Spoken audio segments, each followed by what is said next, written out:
Du coup, c'est bon. Deuxième fois que je refais la vidéo.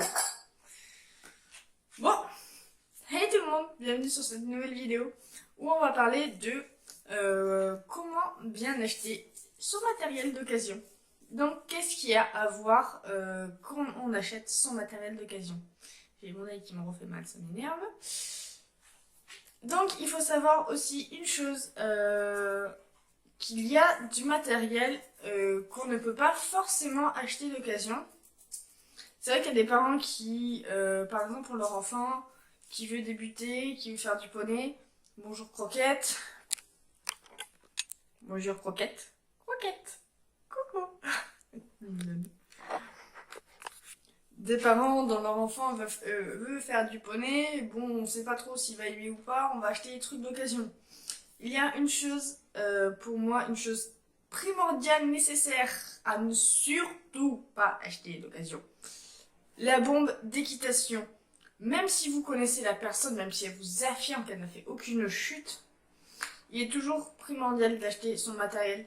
Tout ce qui est bombe, casque d'occasion, je déconseille fortement d'acheter d'occasion.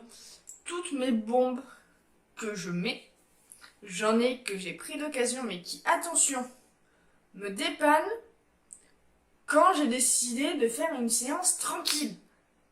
Donc ça veut dire que je suis sur le cul de mon poney, et puis je fais juste des petits tours au pas, histoire de me promener dans le pré. Donc je suis sûre que je vais pas aller faire la con et aller m'éclater en plein galop à 60 km/h. Là, je mets ma bombe de neuve. Donc, tout simplement, ne pas acheter les bombes d'occasion. Je pense que je ferai une vidéo plus détaillée sur ça.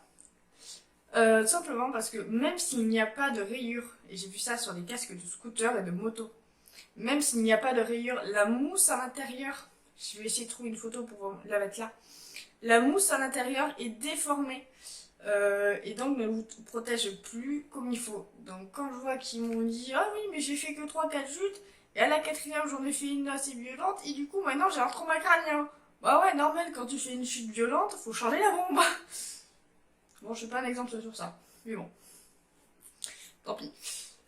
Donc on passe sur le premier point, matériel d'occasion, on reprend toujours le bon vieux collier de chasse, donc qui me sert d'exemple sur toute cette série. Donc, premier point, pour bien acheter son matériel d'occasion, connaître la marque. Tout simplement parce qu'il y a des marques dont je ne citerai pas le nom, et dont d'ailleurs je n'ai pas le nom non plus en tête, qui ont bonne réputation ou très mauvaise réputation. Explication. J'ai déjà vu, en recherchant des infos sur une marque, un témoignage d'une fille qui sautait à l'abord avec son cheval, et en fait, à l'abord, le filet a littéralement pété. Donc je crois que c'était les montants du mort qui ont pété en plein saut. Extrêmement dangereux. Heureusement que c'était un vieux cheval qui a quand même sauté et qui a réagi à la voix quand sa cavalière lui a dit stop. Moi, mon gros, s'il y a un truc qui pète, je lui dis et stop. Si on est en plein galop, c'est mort. Il s'arrête pas. Donc, tout simplement, vérifier les bonnes réputations de la marque. Donc, vous avez vu un article qui vous plaît. Vous avez recherché sur la marque. Bonne réputation. On continue sur le point 2. Donc, point 2. L'usure de l'article. Il est toujours disponible. Vous aimeriez savoir l'usure. Donc, combien d'années, combien de fois il a servi, s'il est quasiment neuf. Est-ce qu'il a servi des années ou juste 1-2 séances. Pour ma part, c'est un collier de chasse. Je viens de faire bouger la caméra. Pour ma part, c'est un collier de chasse qui est servi quelques fois. Et très vite, en fait, elle n'a plus eu besoin. Donc c'est un collier de chasse qui a passé plus sa vie au fond de la sellerie que sur le poitrail du cheval. Donc ça m'allait bien. Point numéro 3. L'état du produit. Un produit peut être quasiment neuf et avoir été super maltraité. L'état du produit, donc on va regarder surtout les coutures. Est-ce qu'il y a des coutures qui manquent? Est-ce qu'il y a des traces d'usure, notamment sur des tapis? Est-ce qu'il manque des boucles? Est-ce que les coutures, est-ce qu'il y a des coutures qui ont lâché? Est-ce que l'élastique est encore bon? Donc, petite astuce aussi, si vous voulez savoir si l'élastique est encore bon, plus vous tirez, plus s'il y a de la résistance, c'est qu'il est encore très bon. S'il résiste un petit peu, c'est que ça va. S'il résiste plus du tout, c'est qu'il est mort. Voilà. C'était la petite astuce céleri de maillet. Voilà.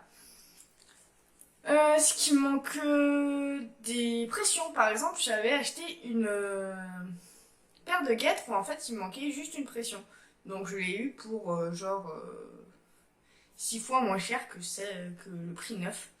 Neuf elle coûtait 80 €, je crois que je les ai eu pour 10 € les deux paires, donc guêtres et protège-boulet. Bonne affaire.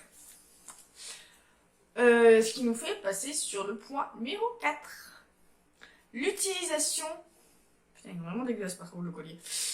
L'utilisation que vous allez en faire. Est-ce que ça va être pour l'utiliser? Est-ce que ça va être pour le réparer? Est-ce que s'il y a une tâche, effectivement, vous en fichez parce que ça va être pour customiser, pour faire votre tapis personnalisé? Ou est-ce que ça va être de la réparation pour de la revente? Ce qui m'est arrivé du coup avec les protèges, les guêtres. Alors normalement c'était de la réparation-revente.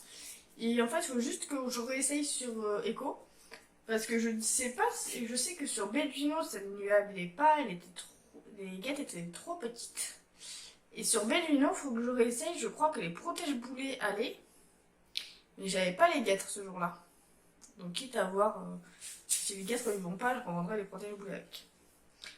Donc, l'utilisation, tout simplement, moi les guêtres c'était pour les réparer, les revendre.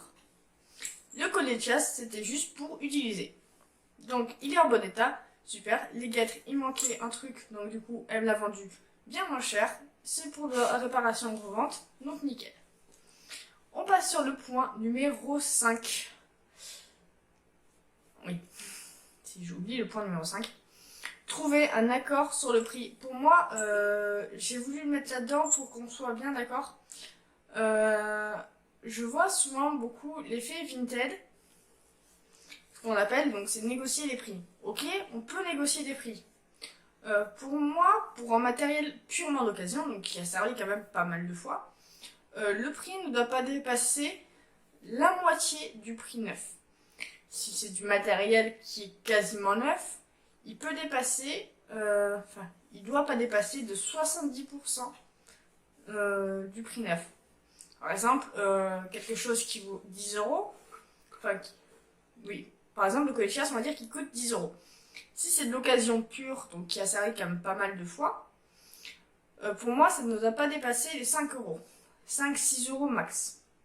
Si c'est d'occasion qui a beaucoup travaillé, donc il va avoir des pièces à réparer, il y a des tâches très importantes dessus.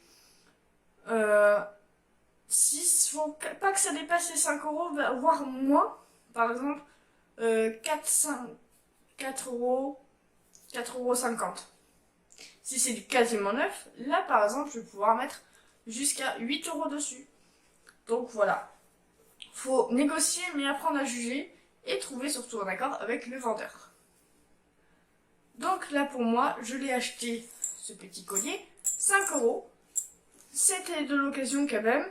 Ça a arrangé la personne. Ça lui faisait des sous. Surtout que ces animaux sont tous tombés malades en même temps. Ça lui faisait des sous. Moi, ça me faisait un collier pour moins cher que ça en vaut. Et critère principal, c'est que je voulais que la martingale s'enlève. Donc ça, c'est la martingale. Bon, elle est avec. Je ne sais pas si un jour je m'en servirai. Mais c'est cool, elle s'enlève. Et si jamais je l'aurai. Voilà. Donc c'est la fin de cette petite vidéo sur le matériel d'occasion. Je continuerai la série parce qu'on n'a toujours pas fini la série. Je vous rassure. Et donc du coup, je vous souhaite une bonne journée, une bonne nuit, hein, tout ce que vous voulez. Une bonne séance de poney. Des bisous à vous et à votre petit poney. Ciao ciao!